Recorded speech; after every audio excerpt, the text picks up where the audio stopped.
Hello dear students, കോമക്സ് ട്യൂട്ടോറിയലിൻ്റെ മറ്റൊരു വീഡിയോ ക്ലാസ്സിലേക്ക് സ്വാഗതം. Calicut university BCom BBA third സെമിസ്റ്ററിലെ കോമൺ പേപ്പറായിട്ടുള്ള പ്രൊഫഷണൽ ബിസിനസ് സ്കിൽ എന്ന സബ്ജക്റ്റിലെ ഇമ്പോർട്ടൻറ്റ് ക്വസ്റ്റ്യൻസ് ആണ് നമ്മൾ ഡിസ്കസ് ചെയ്യാൻ പോകുന്നത്.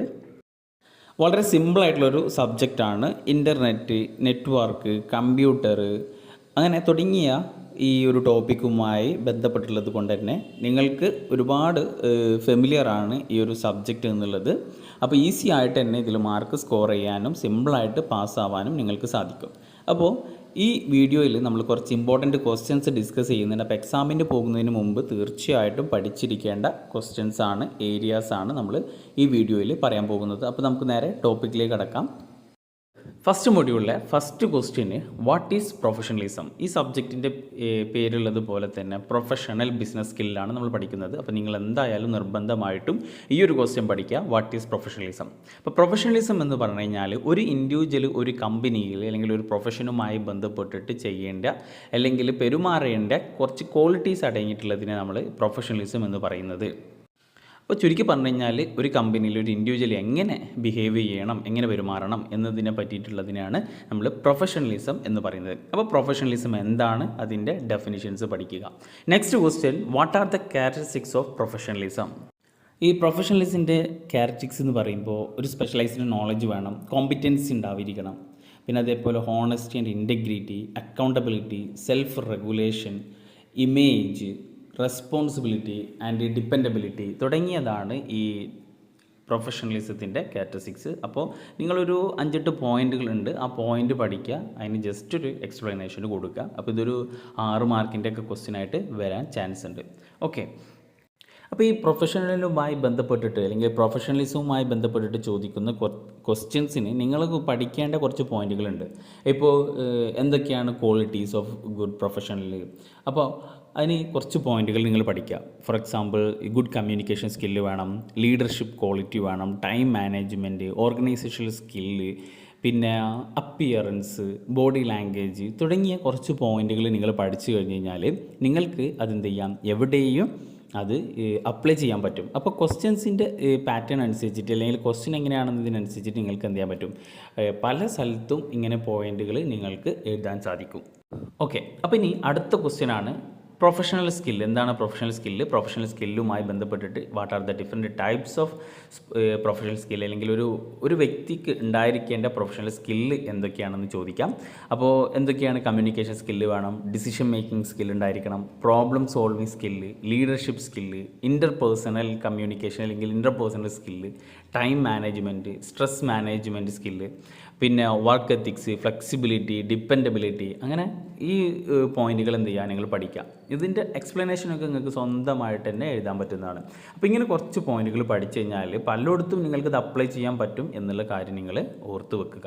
ഓക്കെ, അപ്പോൾ പ്രൊഫഷണലിസം അതുമായി ബന്ധപ്പെട്ട് ചോദിക്കുന്ന ക്വസ്റ്റ്യൻസിന് അത് ക്വാളിറ്റി ആയിക്കോട്ടെ, ഇമ്പോർട്ടൻസ് ആയിക്കോട്ടെ, അതിൻ്റെ ഫീച്ചേഴ്സോ ക്യാരക്ടറിസ്റ്റിക്സോ ഒക്കെ ചോദിച്ചു കഴിഞ്ഞാൽ നിങ്ങൾക്ക് എഴുതാൻ പറ്റുന്ന കുറച്ച് പോയിന്റുകൾ നിങ്ങൾ എന്ത് ചെയ്യുക, പഠിച്ചു വെക്കുക. ഓക്കെ, ക്ലിയർ അല്ലേ? ഇനി നെക്സ്റ്റ് ഒരു ടോപ്പിക്കാണ്, ഈ ഒരു ഫസ്റ്റ് മോഡ്യൂളിലൊരു ടോപ്പിക്കാണിത്, കമ്മ്യൂണിക്കേഷൻ.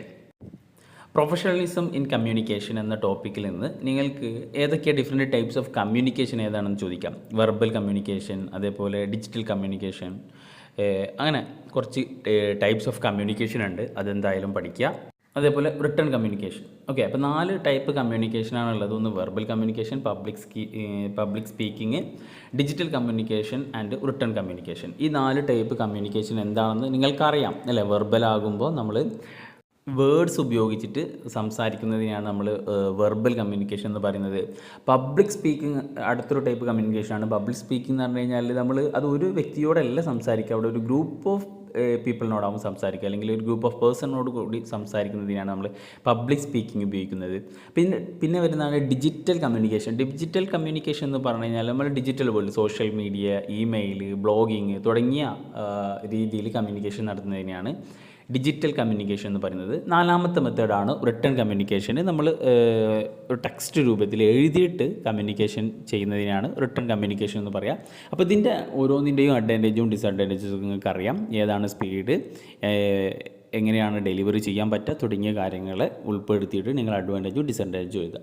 ഓക്കെ, ഇനി നെക്സ്റ്റ് എക്സാമിന് വളരെ ഇമ്പോർട്ടൻ്റ് ആയിട്ടുള്ള ചോദിക്കാൻ ചാൻസ് ഉള്ളതും ഇപ്പോൾ റെലവൻ്റ് ആയിട്ടുള്ളൊരു ടോപ്പിക്കാണ്. നിങ്ങളെല്ലാവരും നിർബന്ധമായിട്ടും അറിഞ്ഞിരിക്കേണ്ട ടോപ്പിക്കാണ് എന്താണ് ഇമെയിൽ, അല്ലേ? ഇമെയിൽ എന്ന് പറഞ്ഞു കഴിഞ്ഞാൽ ഇലക്ട്രോണിക് മെയിൽ.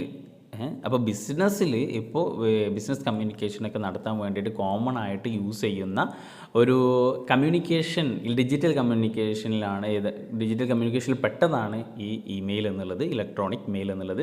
അപ്പോൾ ഇമെയിലിൻ്റെ അഡ്വാൻറ്റേജ്, ഡിസഡ്വാൻറ്റേജസ് എന്തൊക്കെയാണ് നമുക്കറിയാം. ഇമെയിൽ എന്നുള്ളത് ഫാസ്റ്റാണ്, അല്ലേ? അതേപോലെ ഈ മെയിലിംഗ് കോസ്റ്റും ഷിപ്പിംഗ് കോസ്റ്റും ഒക്കെ കുറക്കാൻ പറ്റും. ഏത് സമയത്തും കമ്മ്യൂണിക്കേഷൻ പോസിബിളാണ്. അതുപോലെ ഡിസഡ്വാൻറ്റേജസ് എന്ന് പറയുമ്പോൾ ഈ ഇൻ്റർനെറ്റ് കണക്ഷൻ വേണം. പിന്നെ ചിലപ്പോൾ നമ്മൾ ഉദ്ദേശിക്കുന്ന, നമ്മൾ സംസാരിക്കുന്നത് പോലെ ആവില്ല ടെക്സ്റ്റായിട്ട് നമ്മൾ കമ്മ്യൂണിക്കേഷൻ ചെയ്യുമ്പോൾ. നമ്മൾ ഏത് മൈൻഡിലാണ് അത് എടുക്കുക എന്നുള്ളത് നമുക്ക് പെട്ടെന്ന് മനസ്സിലാക്കാൻ പറ്റില്ല. അപ്പോൾ ഇമെയിൽ എന്താണെന്ന് നിങ്ങൾ പഠിക്കുക. അതേപോലെ ഇമെയിലിൻ്റെ അഡ്വാൻറ്റേജും ഡിസഡ്വാൻറ്റേജസും അതിൻ്റെ കൂടെ പഠിക്കുക. പലപ്പോഴും എക്സാമിന് ചോദിക്കുന്നത് ഇങ്ങനത്തെ ജനറൽ ടോപ്പിക്കാണ്, significance of email in business. Email കൊണ്ട് എന്താണ് ബിസിനസ്സിലുണ്ടാവുന്ന സിഗ്നിഫിക്കൻസ്. അപ്പോൾ ഇമെയിൽ കൊണ്ട് എന്താണ് ബിസിനസ്സിന് നേട്ടം? ഈസി ആൻഡ് ഫാസ്റ്റ് കമ്മ്യൂണിക്കേഷൻ നടത്താൻ പറ്റും. ഏത് സമയത്തും നമുക്ക് ഇമെയിൽ റിട്രീവ് ചെയ്യാൻ പറ്റും. ഏത് സമയത്തും നമുക്ക് ഇമെയിൽ അയക്കാൻ പറ്റും. പിന്നെ എക്കണോമിക്കലാണ്, അധികം ക്യാഷൊന്നും വേണ്ട. ഇൻറ്റേർണൽ കമ്മ്യൂണിക്കേഷനായിട്ട് ഉപയോഗിക്കും. കാരണം ഇപ്പോൾ ഈ മെയിൽ കിട്ടിക്കഴിഞ്ഞ് കഴിഞ്ഞാൽ അതിപ്പോൾ ഒരു ഒഫീഷ്യലായിട്ടാണ് നമ്മളതിനെ കൺസിഡർ ചെയ്യുക. ഒഫീഷ്യലായിട്ട് ഇപ്പോൾ ഒരു ഇമെയിൽ വന്നു കഴിഞ്ഞാൽ അതിന് നമ്മളത് ഒഫീഷ്യലായിട്ട് തന്നെ കൺസിഡർ ചെയ്യും. ഓക്കെ. അതേപോലെ സെക്യൂരിറ്റി ഉണ്ടാകും. നമ്മൾ ഫിസിക്കൽ ഡോക്യുമെൻറ്റ് കീപ്പ് ചെയ്യേണ്ട ആവശ്യമില്ല, പേപ്പർ വർക്കിൻ്റെ ആവശ്യമൊന്നുമില്ല. അപ്പോൾ ഇതൊക്കെയാണ് ഒരു ബിസിനസ്സിൽ ഇമെയിലിൻ്റെ സിഗ്നിഫിക്കൻസ്. ഇനി ഇമെയിലുമായി ബന്ധപ്പെട്ടിട്ട് does and don'ts of email. അപ്പോൾ ഇമെയിൽ അയക്കുമ്പോൾ നമ്മൾ ചെയ്യേണ്ടതും ചെയ്യേണ്ടാത്ത എല്ലാത്ത കാര്യങ്ങളും ഉണ്ട്. ഡസ് ആൻഡ് ഡൂസ് അത് ഏതൊക്കെയാണെന്ന് നിങ്ങൾ പഠിക്കണം. ഇപ്പോൾ നമ്മൾ ഇമെയിൽ അയക്കുമ്പോൾ അതെന്ത് ചെയ്യണം, അതിൻ്റെ പോയിൻ്റ് നമ്മൾ അധികം ലാർജ് കണ്ടൻ്റ് ആവാൻ പാടില്ല. അപ്പോൾ ഡസ് എന്ന് പറയുമ്പോൾ ഒരു പോസിറ്റീവ് ടോണിൽ എഴുതാം, അല്ലേ? നമ്മൾ വായിക്കുന്നതാണ്, നമ്മൾ പറയുന്നത് പോലെയല്ല. അപ്പോൾ പോസിറ്റീവ് ടോണിൽ എഴുതാം. Write about the single subject. നമ്മൾ ഒരു മെയിൽ അയക്കുമ്പോൾ ഒരു സിംഗിൾ സബ്ജക്റ്റിനെ പറ്റി എഴുതാം. പിന്നെ use proper spelling and grammar punctuations ഉപയോഗിക്കുക. പിന്നെ പ്രൊവൈഡ് ഓൾ സപ്പോർട്ടിങ് ഇൻഫോർമേഷൻസ്. നമ്മളൊരു മെയിൽ അയക്കുമ്പോൾ എല്ലാ സപ്പോർട്ടിങ് ഇൻഫോർമേഷൻസും സെൻഡ് ചെയ്യാം. Keep language gender neutral. നല്ല രീതിയിൽ ഉള്ള ഒരു ലാംഗ്വേജ് ഉപയോഗിക്കുക. അങ്ങനെ പിന്നെ അതേപോലെ avoid using urgent and important. അപ്പോൾ അർജൻറ്റാണ് ഇമ്പോർട്ടൻ്റ് ആണ് എന്നുള്ളതൊക്കെ എന്ത് ചെയ്യുക, അങ്ങനെയുള്ള ആ വേർഡൊക്കെ അവോയ്ഡ് ചെയ്യാം. തുടങ്ങിയ ഒരുപാട് കാര്യങ്ങളുണ്ട്. അതൊക്കെയാണ് ഇമെയിൽ അയക്കുന്നതിന് മുമ്പ് ശ്രദ്ധിക്കേണ്ട കാര്യങ്ങൾ. പിന്നെ ഡോൺട്സ് എന്തൊക്കെയെന്ന് പറയുമ്പോൾ നമ്മൾ ഈ ക്യാപിറ്റൽ ലെറ്റർ എന്ത് ചെയ്യുക, ഒഴിവാക്കാം. ഫുൾ ക്യാപിറ്റൽ ലെറ്റർ ഒഴിവാക്കുക. പിന്നെ നമ്മൾ മറ്റൊരാളുടെ മെസ്സേജോ അല്ലെങ്കിൽ എന്തെങ്കിലും അറ്റാച്ച്മെൻറ്റൊക്കെ അവരുടെ പെർമിഷൻ ഇല്ലാതെ കോപ്പി ചെയ്യാൻ പാടില്ല. പിന്നെ do not use email to discuss confidential information. Confidential informations നമ്മൾ കമ്മ്യൂണിക്കേറ്റ് ചെയ്യാൻ വേണ്ടിയിട്ട് ഇമെയിൽ ഉപയോഗിക്കാൻ പാടില്ല. പിന്നെ never response if you are upset ആയിട്ടുള്ള, നമ്മൾ മൂഡ് ഓഫ് ആകുന്ന സമയത്ത് നിങ്ങൾ ഇമെയിൽ അയക്കാൻ പാടില്ല. പിന്നെ don't attach any unnecessary files. Don't forget to attach document. നമ്മളെപ്പോഴും ചിലപ്പോൾ മെയിൽ അയക്കുമ്പോൾ അതിൻ്റെ കൂടെ ഈ അറ്റാച്ച് ഡോക്യുമെൻറ്റ് എന്ന് പറഞ്ഞൊരു സംഭവമുണ്ട്, അല്ലേ? നിങ്ങളെല്ലാവരും മെയിൽ അയക്കുന്നതാണ്. അപ്പോൾ അറ്റാച്ച് ഡോക്യുമെൻറ്റ് എന്നുള്ളത് നമ്മൾ ചെയ്യാൻ മറക്കരുത് എന്നുള്ളതാണ് പറഞ്ഞിട്ടുള്ളത്. അങ്ങനെ പിന്നെ do not use abbreviations use ചെയ്യാൻ പാടില്ല. ഒക്കെ അതിൻ്റെ ഡീറ്റെയിൽ ആയിട്ടുള്ള രീതിയിൽ എന്നാന്ന് വെച്ച് കഴിഞ്ഞാൽ ഷോർട്ട് ഫോമൊന്നും ഉപയോഗിക്കാതെ അതിൻ്റെ ഈ ഫുള്ളായിട്ട് തന്നെ എന്ത് ചെയ്യുക, ഉപയോഗിക്കുക. പിന്നെ do not over use reply to all. എല്ലാവർക്കും ഇങ്ങനെ റീപ്ലൈ അല്ലെങ്കിൽ നമ്മൾ കൂടുതലായിട്ട് റീപ്ലൈ എല്ലാവർക്കും കൊടുക്കാതിരിക്കുക. ഓക്കെ. അപ്പോൾ ഇതാണ് ഈ ഇമെയിലിലെ ഡസ് ആൻഡ് ഡോൺട്സ് ഓഫ് ഈ ഇമെയിൽ കമ്മ്യൂണിക്കേഷന്. അപ്പോൾ നമുക്കറിയുന്ന പോയിൻ്റ് തന്നെയാണ്, കോമൺ ആയിട്ട് നമ്മൾ ഉപയോഗിക്കുന്ന ഇതൊക്കെയാണ് ഇമെയിൽ. അപ്പോൾ അതൊന്നും എന്ത് ചെയ്യുക, നിങ്ങൾ ഒന്ന് മനസ്സിലാക്കിയിട്ട് ഒന്ന് പഠിക്കുക. ഓക്കെ. സെക്കൻഡ് മോഡ്യൂളിലേക്ക് വന്നു കഴിഞ്ഞാൽ ഇ ലേണിംഗ് എന്ന മോഡ്യൂളിൽ നിന്ന് ഏതൊക്കെയാണെന്ന് നോക്കേണ്ടത്. എന്താണ് ഇ ലേണിംഗ് എന്നുള്ളത് പഠിക്കണം. ഇലക്ട്രോണിക് മീഡിയ ഉപയോഗിച്ച് നമ്മൾ ലേൺ ചെയ്യുന്നതിനെയാണ് ഇലക്ട്രോണിക് ലേണിംഗ് എന്ന് പറയുന്നത്, അഥവാ ഇ ലേണിംഗ് എന്ന് പറയുന്നത്. അപ്പോൾ ഈ ഇലക്ട്രോണിക് മീഡിയ എന്ന് പറയുമ്പോൾ അത് radio, television, smart phone, internet ഇതൊക്കെ ഉപയോഗിച്ചിട്ട് നമുക്ക് എന്ത് ചെയ്യാം, ഈ ലേണിംഗ് സാധ്യമാണ്. അപ്പോൾ ഇ ലേണിങ്ങുമായി ബന്ധപ്പെട്ടിട്ട് അതിൻ്റെ അഡ്വാൻറ്റേജസ് നമുക്കറിയാം നമ്മളൊക്കെ ഇപ്പോൾ ഈ ലേണിങ്ങിലൂടെയാണ്, ഓൺലൈൻ പ്ലാറ്റ്ഫോമിലൂടെയാണ് പഠിക്കുന്നത്. അപ്പോൾ അത് കൺവീനിയൻ്റ് ആണ്, നമുക്ക് ഏത് സമയത്തും എനി ടൈം ആക്സസിബിലിറ്റി ആണ്, ലോ കോസ്റ്റ് ആണ്, ഫ്ലെക്സിബിൾ ആണ്. പിന്നെ റിപ്പീറ്റ് ചെയ്തിട്ട് ലേൺ ചെയ്യാം. നമുക്ക് എപ്പോൾ വേണമെന്നുണ്ടെങ്കിലും അതെന്ത് ചെയ്യുക, എടുത്തിട്ട് നമുക്ക് നോക്കാം. Best suitable for part time and distance educations. Okay, variety of resources available ആണ് തുടങ്ങിയതാണ് അതിൻ്റെ അഡ്വാൻറ്റേജസ് ആയിട്ട് വരുന്നത്. പിന്നെ ഡിസഡ്വാൻറ്റേജസ് ആയിട്ട് നോക്കുകയാണെന്നുണ്ടെങ്കിൽ ഈ ലേണിങ്ങിൻ്റെ ഡിസഡ്വാൻറ്റേജസ്, ടെക്നിക്കൽ ഇഷ്യൂസ് ഉണ്ടാകും, പുവർ കണക്ഷൻ അല്ലേ, നമ്മൾ നെറ്റ്വർക്ക് കണക്ഷനൊക്കെ ഉണ്ടാവില്ല. പിന്നെ അതേപോലെ പുവർ അസസ്മെൻറ്റ് കാപ്പബിലിറ്റി, ഫീഡ്ബാക്ക് കിട്ടാൻ ബുദ്ധിമുട്ടാണ്, ഹെൽത്ത് പ്രോബ്ലം ഉണ്ടാകും, പിന്നെ ഡിജിറ്റൽ ഡിവൈഡ് ഉണ്ടാകും, ഫീൽ ഓഫ് ഐസൊലേഷൻ. നമ്മൾ ഒറ്റയ്ക്ക് ഇരുന്നിട്ടാവും ചിലപ്പോൾ ഈ നമ്മളൊക്കെ ഓൺലൈനിൽ പഠിച്ചിട്ടുള്ളതാണ് അല്ലേ, നമ്മൾ ഒറ്റയ്ക്ക് ഇരുന്നിട്ടാണ് പഠിക്കുക. അപ്പോൾ ആ ഒരു ഐസൊലേഷൻ, ഒറ്റപ്പെടുന്നൊരു ഇതുണ്ടാകും. ഇതൊക്കെയാണ് ഈ ലേണിങ്ങിൻ്റെ അഡ്വാൻറ്റേജസും ഡിസഡ്വാൻറ്റേജസും ആയിട്ട് പറയുന്നത്. ഇതൊക്കെ നിങ്ങൾക്കറിയുന്ന ടോപ്പിക് തന്നെയാണ്, അത് ജസ്റ്റ് ഒന്ന് എന്ത് ചെയ്യാൻ നോക്കാം. ഇനി അടുത്ത ടോപ്പിക്കിലേക്ക് വരികയാണെന്നുണ്ടെങ്കിൽ ഓൺലൈൻ എഡ്യൂക്കേഷൻ. എന്താണ് ഓൺലൈൻ എഡ്യൂക്കേഷൻ? നമ്മളൊക്കെ ഇപ്പോൾ ഓൺലൈനിലേക്ക് മാറി അല്ലേ. അപ്പോൾ ഓൺലൈൻ എഡ്യൂക്കേഷൻ എന്താണെന്നുള്ളത് നോക്കാം. ട്രഡീഷണൽ അതേപോലെ ഓൺലൈൻ എഡ്യൂക്കേഷനും തമ്മിലുള്ള ഡിഫറൻസ് എന്താണ്, ഈ ഓൺലൈൻ എഡ്യൂക്കേഷൻ്റെ ഫീച്ചേഴ്സ് എന്തൊക്കെയാണെന്നുള്ളത് നോക്കാം അല്ലേ. അപ്പോൾ ഓൺലൈൻ എഡ്യൂക്കേഷൻ്റെ ഫീച്ചേഴ്സ് എന്ന് പറയുമ്പോൾ it is an education delivered through internet വഴിയാണ് നമ്മൾ എഡ്യൂക്കേഷൻ പ്രൊവൈഡ് ചെയ്യാം. ഓൺലൈൻ എഡ്യൂക്കേഷൻ എന്ന് പറഞ്ഞു കഴിഞ്ഞാൽ ഈ സ്റ്റുഡൻറ്റ് സെൻട്രിക് ആണ്. പിന്നെ it utilise variety of learning platform നമുക്ക് ഉപയോഗിക്കാൻ പറ്റും. അതൊക്കെ അതിൻ്റെ ഫീച്ചേഴ്സ്. അതേപോലെ അതിൻ്റെ ഇമ്പോർട്ടൻസ് പഠിക്കാം. ഓക്കെ, ഇതൊക്കെ നിങ്ങൾ ജസ്റ്റ് ഒന്ന് നോക്കിക്കഴിഞ്ഞാൽ നിങ്ങൾക്ക് തന്നെ ക്ലിയർ ആയിട്ട് മനസ്സിലാകും. പിന്നെ അടുത്തൊരു ജനറലായിട്ട് അതേപോലെ ചോദിക്കാൻ ചാൻസ് ഉള്ള മറ്റൊരു ക്വസ്റ്റ്യനാണ് challenges of E learning in India. ഇന്ത്യയിൽ എന്തൊക്കെയാണ് ഇ ലേണിങ്ങുമായി ബന്ധപ്പെട്ടിട്ട് ഫേസ് ചെയ്യുന്ന ചാലഞ്ചസ്? ഓക്കെ, അതിൽ വരുന്നതാണ് ഒന്ന് ഹൈ കോസ്റ്റ് ഓഫ് ടെക്നോളജിയുമായി ബന്ധപ്പെട്ടിട്ട് ഹൈ കോസ്റ്റാണ്. മൊബൈൽ വേണം, ഇൻ്റർനെറ്റ് വേണം അല്ലേ. പിന്നെ സ്ലോ ഇൻ്റർനെറ്റ് കണക്ടിവിറ്റി ആണ്. ഇതൊക്കെ നമുക്ക് അറിയുന്ന പോയിൻ്റ് തന്നെയാണ് അല്ലേ. Slow internet connectivity, lack of communication facilities, പിന്നെ ഒരുപാട് ലാംഗ്വേജസ് ഉള്ളത് കൊണ്ട് തന്നെ അവിടെ ലാംഗ്വേജ് പ്രശ്നം വരുന്നുണ്ട്.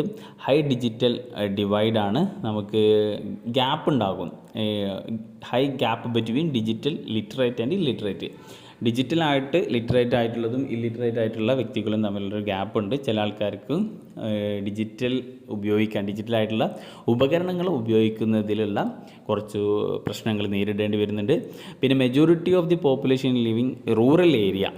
ഓക്കെ, അപ്പോൾ അവർക്ക് അതിൻ്റേതായിട്ടുള്ള ഇൻഫ്രാസ്ട്രക്ചർ ഉണ്ടാവില്ല. അപ്പോൾ അതൊരു പ്രശ്നമാണ്. അതൊക്കെയാണ് ഇന്ത്യയിൽ ഇ ലേണിങ്ങുമായി ബന്ധപ്പെട്ടിട്ട് ഫേസ് ചെയ്യുന്ന ചലഞ്ചസ്. ഓക്കെ, അപ്പോൾ ഈ പോയിൻ്റുകൾ നിങ്ങൾ എന്ത് ചെയ്യുക, പഠിക്കാം. നെക്സ്റ്റ് ഇ ബുക്ക് എന്താണ് അല്ലേ. ഇ ബുക്കിൻ്റെ അഡ്വാൻറ്റേജസ് അതേപോലെ ലിമിറ്റേഷൻസ്. ഇ ബുക്ക് എന്താണെന്ന് നിങ്ങൾക്കറിയാം. ഇലക്ട്രോണിക് ഡിവൈസസ് ഉപയോഗിച്ചിട്ട് റീഡ് ചെയ്യാൻ പറ്റുന്ന ഡിജിറ്റൽ ഫോമിലുള്ള ബുക്കിനെയാണ് നമ്മൾ ഇലക്ട്രോണിക് ബുക്ക് അഥവാ ഇ ബുക്ക് എന്ന് പറയുന്നത്. അപ്പോൾ ഇ ബുക്ക് ആകുമ്പോൾ നമുക്കത് ഈസി ആയിട്ട് ക്യാരി ചെയ്യാൻ പറ്റും അല്ലേ. നമുക്ക് മൊബൈലിൽ നമ്മൾ PDF ഒക്കെ എന്താണ് ഇ ബുക്കാണ്. ഒരുപാട് ഈ ബുക്കുകൾ നമ്മൾ വായിക്കുന്നതും പഠിക്കുന്നതും ഒക്കെ ഈ ബുക്ക് വഴി തന്നെ ഇപ്പോൾ. അപ്പോൾ എന്താണ് ഇ ബുക്ക് റീഡർ എന്താണ്? ഇ ബുക്ക് വായിക്കാൻ പറ്റുന്നതാണ് ഇ ബുക്ക് റീഡർ. ഈ ബുക്കിൻ്റെ ഫീച്ചേഴ്സ്, ലിമിറ്റേഷൻസ് അല്ലേ. നമ്മൾ ബുക്ക് വായിക്കുന്ന പോലെയല്ല ഈ ബുക്ക് ആകുമ്പോൾ കുറച്ച് ഹെൽത്ത് ഇഷ്യൂസ് വരും, കണ്ണിന് പ്രശ്നം വരും, അധികം നേരം എന്താ പറയുക, നമുക്ക് കോൺസെൻട്രേറ്റ് ചെയ്യാനുള്ള ബുദ്ധിമുട്ടുണ്ടാകും തുടങ്ങിയതാണ് അതിൻ്റെ ലിമിറ്റേഷൻസ് ആയിട്ട് വരുന്നത്. അപ്പോൾ ആ ടോപ്പിക് എന്തായാലും നിങ്ങൾ നോക്കാം. പിന്നെ അടുത്തതാണ് ഈ കണ്ടൻറ്റ്. ഏതൊക്കെയാണ് ഈ content? Types and forms of ഈ കണ്ടൻറ്റ്. അപ്പോൾ ടൈപ്സ് ഓഫ് ഈ കണ്ടൻറ്റിൽ പറയുന്നതാണ് ഈ അസംബിൾഡ് ഈ കണ്ടൻറ്റും. നെക്സ്റ്റ് രണ്ടാമത്തെ ഒരു ടൈപ്പാണ് ക്രിയേറ്റഡ് ഈ കണ്ടൻറ്റ്. അസംബിൾഡ് എന്ന് പറഞ്ഞു കഴിഞ്ഞാൽ അത് ഓൾറെഡി ക്രിയേറ്റ് ചെയ്തിട്ടുള്ള അല്ലെങ്കിൽ ഓൾറെഡി അവൈലബിൾ ആയിട്ടുള്ള കണ്ടൻറ്റാണ് അസംബിൾഡ് ഈ കണ്ടൻറ്റ്. അത് നമ്മൾ എന്ത് ചെയ്യുന്നു, അവിടെ നിന്നൊക്കെ കൂട്ടി യോജിപ്പിക്കുന്നു. ക്രിയേറ്റഡ് ഈ കണ്ടൻറ്റ് എന്ന് പറഞ്ഞു കഴിഞ്ഞാൽ നമ്മളുടെ അല്ലെങ്കിൽ ഒരു ടീച്ചർ സ്വന്തമായിട്ട് ഡെവലപ്പ് ചെയ്യുന്ന കണ്ടൻറ്റിനെയാണ് ക്രിയേറ്റഡ് കണ്ടൻറ്റ്. പിന്നെ അതേപോലെ ഫോംസ് ഓഫ് ഈ കണ്ടൻറ്റിൽ വരുന്നതാണ് e book, e journal, videos, audio clips, digital text, digital images, graphics, animation, power point presentation, PPT, cues. ഇതൊക്കെ എന്തിൽ വരുന്നതാണ്? അതിൻ്റെ ഫോംസ് ഓഫ് ഈ കണ്ടൻറ്റിൽ വരുന്നതാണ്. ഓക്കെ, ഇനി നിങ്ങൾ അടുത്ത ഒരു ഇമ്പോർട്ടൻ്റ് ആയിട്ടുള്ളൊരു ടോപ്പിക്കാണ്, എക്സാമിന് നിർബന്ധമായിട്ടും ഒരു 90% ചോദിക്കാൻ ചാൻസുള്ളതാണ്. വാട്ട് ഈസ് മൂക്ക് എന്ന് പറഞ്ഞു കഴിഞ്ഞാൽ ഇത് ഒരു ഓൺലൈൻ കോഴ്സ് പ്രൊവൈഡ് ചെയ്യുന്ന ഒരു പ്ലാറ്റ്ഫോമാണിത് ഈ മൂക്ക് എന്നുള്ളത്. അപ്പോൾ ഈ ഓൺലൈനായിട്ട് ഡിസ്റ്റൻസ് മോഡിലൊക്കെ നമുക്ക് എന്താ പറയുക ഓൺലൈൻ എഡ്യൂക്കേഷൻസ് അല്ലെങ്കിൽ ഓൺലൈൻ ലേണിങ് പ്രൊവൈഡ് ചെയ്യുന്ന ഒരു ഓൺലൈൻ പ്ലാറ്റ്ഫോമാണ് ഈ മൂക്ക് എന്നുള്ളത്. അപ്പോൾ മനസ്സിലായിട്ടുണ്ടാകും മൂക്ക് എന്താണെന്നുള്ളത്. അതൊരു ഓൺലൈൻ പ്ലാറ്റ്ഫോമാണ്. അപ്പോൾ അതിൻ്റെ ഫീച്ചേഴ്സും അഡ്വാൻറ്റേജും ഡിസഡ്വാൻറ്റേജും നോക്കാം. അഡ്വാൻറ്റേജ് എന്ന് പറയുമ്പോൾ അല്ലെങ്കിൽ ഫീച്ചേഴ്സ് എന്നൊക്കെ പറയുമ്പോൾ നമുക്ക് അതിൽ മനസ്സിലാക്കാം അത് ഓൺലൈനാണ്, ഫ്രീ ആണ്, അതുകൊണ്ട് ട്യൂഷൻ ഫീസ് വേണ്ട, ഓപ്പൺ ആക്സസ് ആണ്, video lecture of top level professors, ഒരുപാട് ടോപ്പ് ലെവൽ പ്രൊഫസേഴ്സിൻ്റെ ലെക്ചേഴ്സ് വീഡിയോ ക്ലാസ്സൊക്കെ അതിൽ അവൈലബിൾ ആണ്. പിന്നെ അതേപോലെ നമുക്ക് അതിൽ ഇൻട്രസ്റ്റ് ആയിട്ടുള്ള രീതിയിൽ ക്വിസും കാര്യങ്ങളൊക്കെ ഉണ്ടാകും. അപ്പോൾ ആ രീതിയിൽ നമുക്ക് അതെന്ത് ചെയ്യാൻ പറ്റും, ആക്റ്റീവായിട്ട് ആ ഒരു ലേണിംഗ് പ്ലാറ്റ്ഫോമിലൂടെ നമുക്ക് ഈസി ആയിട്ട് പഠിക്കാൻ സാധിക്കും. പിന്നെ അതിൻ്റെ ലിമിറ്റേഷൻസ്, മൂക്കിൻ്റെ ലിമിറ്റേഷൻസ്, നമ്മൾ ഓൺലൈൻ ആകുമ്പോൾ ഓൺലൈൻ്റെ ലിമിറ്റേഷൻസ് ഉണ്ടാവും അല്ലേ, ഈ ലേണിങ്ങിൻ്റെ ലിമിറ്റേഷൻസും എന്തിന് വരും, ഈ മൂക്ക് പ്ലാറ്റ്ഫോമിൻ്റെ ലിമിറ്റേഷൻസ് ആയിട്ട് വരും. ടെക്നോളജിക്കലി ഇല്ലിറ്ററസി ഒക്കെ അതിൻ്റെ ഒരു പ്രശ്നമാണ്. അപ്പോൾ അതാണ് മൂക്കുമായി ബന്ധപ്പെട്ടിട്ട് പറയാനുള്ളത്. പിന്നെ ഈ അടുത്ത ഒരു ക്വസ്റ്റ്യനാണ് മൂക്ക് പ്ലാറ്റ്ഫോംസ് ഇൻ ഇന്ത്യയിലെ മൂക്ക് പ്ലാറ്റ്ഫോം ഏതൊക്കെയാണ്. ഒരുപാട് പ്ലാറ്റ്ഫോമുകളുണ്ട്. ഈ മൂക്ക് ഓൺലൈൻ കോഴ്സും ഓൺലൈൻ ലേണിംഗ് പ്രൊവൈഡ് ചെയ്യുന്ന പ്ലാറ്റ്ഫോമുകളുണ്ട്, ഒരുപാട് പ്ലാറ്റ്ഫോമുകളുണ്ട്. അതിലൊന്നാണ് സ്വയം. ഏറ്റവും ഇമ്പോർട്ടൻ്റ് ആയിട്ടുള്ളതാണ് സ്വയം. എന്താണ് സ്വയം എന്നുള്ളത് ചോദിക്കും. Ministry of human resource department MHRDയുടെ അണ്ടറിലുള്ള ഒരു ഓൺലൈൻ പ്ലാറ്റ്ഫോമാണ് സ്വയം എന്നുള്ളത്. പിന്നെ അതേപോലെ NPTEL national program on technological enhanced learning, പിന്നെ മൂക്കിറ്റ്, പിന്നെ IIT ബോംബെ എക്സ് എന്ന് പറഞ്ഞിട്ട് ഒരുപാട് ഈ ഓൺലൈൻ മൂക്ക് പ്ലാറ്റ്ഫോമുകൾ ഇന്ത്യയിൽ ഇപ്പോൾ നിലവിലുണ്ട്. നമുക്ക് ആ വെബ്സൈറ്റിൽ പോയിട്ട് അല്ലെങ്കിൽ ആ ഒരു പ്ലാറ്റ്ഫോമിൽ പോയിട്ട് നമുക്ക് കോഴ്സുകൾ പഠിക്കാം. അതേപോലെ അതിൽ നിന്ന് ഒരുപാട് സർട്ടിഫിക്കറ്റ് നമുക്ക് കരസ്ഥമാക്കാനൊക്കെ പറ്റും. അപ്പോൾ ഇതാണ് നമ്മൾ ഈ സെക്കൻഡ് മോഡ്യൂളിൽ പറഞ്ഞിട്ടുള്ള ഇമ്പോർട്ടൻറ്റ് ക്വസ്റ്റ്യൻസ്. ഏതൊക്കെയാണെന്ന് നിങ്ങൾ പഠിക്കേണ്ടത് നിങ്ങൾക്ക് മനസ്സിലായിട്ടുണ്ടാകും. നെക്സ്റ്റ് വീഡിയോയിൽ നമ്മൾ തേർഡ് മോഡ്യൂളും ഫോർത്തും ഫിഫ്ത്തിലും ഉള്ളതൊക്കെ ഇമ്പോർട്ടൻ്റ് ആയിട്ടുള്ള ക്വസ്റ്റ്യൻസ് നമ്മൾ ഡിസ്കസ് ചെയ്യും. Thank you for watching. Will see next class.